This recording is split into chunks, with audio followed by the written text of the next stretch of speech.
We call it tent city. I think you see why.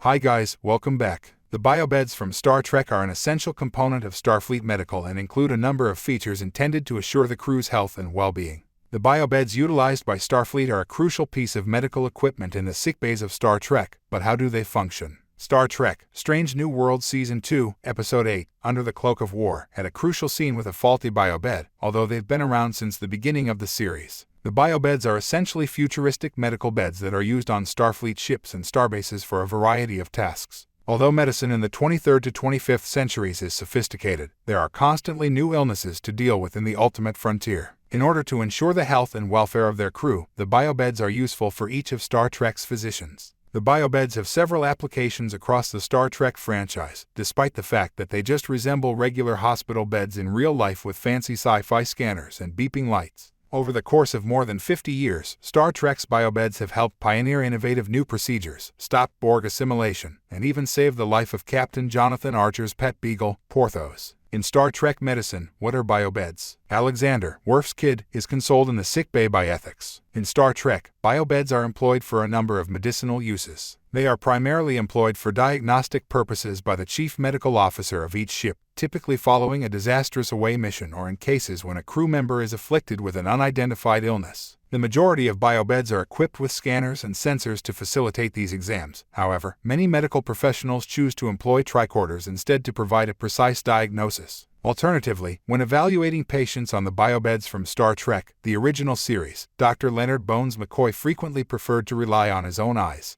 With vital sign scanners, a wraparound bank of sensors, and attachments for medical gear, Star Trek's biobeds also serve as operating tables for surgical operations. Invasive surgeries like the contentious genitronic treatment that Worf had to repair his paralysis in the Star Trek The Next Generation episode Ethics required larger surgical biobeds. Other biobeds in the sickbay were used for patients receiving critical care or those recovering from such operations. In a manner akin to Dr. Mbenga's life-saving transporter trick, it was also feasible to modify the biobed into a stasis chamber for essential patients while a cure was discovered. What happened to Biobed 2 in Episode 8 of Season 2 of Strange New Worlds? Mbenga converses with Chris Pike while working on a hospital bed. In Episode 2 of Star Trek, Strange New Worlds, Dr. Joseph Mbenga claims that Biobed 2 has shut down again and has been malfunctioning ever since a conflict with the Gorn. The biobed cannot accomplish its goal of saving the lives of sick patients without working scanners and accessories. This occurs just as Klingon Ambassador Dakra beams aboard the US Enterprise, which is not a coincidence. The gloomy climax of the Klingon War episode of Strange New Worlds reveals that the biobed is actually a metaphor for Mbenga himself. Despite being a master in hand-to-hand combat and having a long list of murders to his name, Dr. Mbenga chose to save lives rather than take them. However, his trauma makes it very challenging for him to do his duties when he encounters the Butcher of Jagal. Similar to the malfunctioning biobed, he too shuts down and kills Dakra, releasing him from his demons and restoring his ability to function.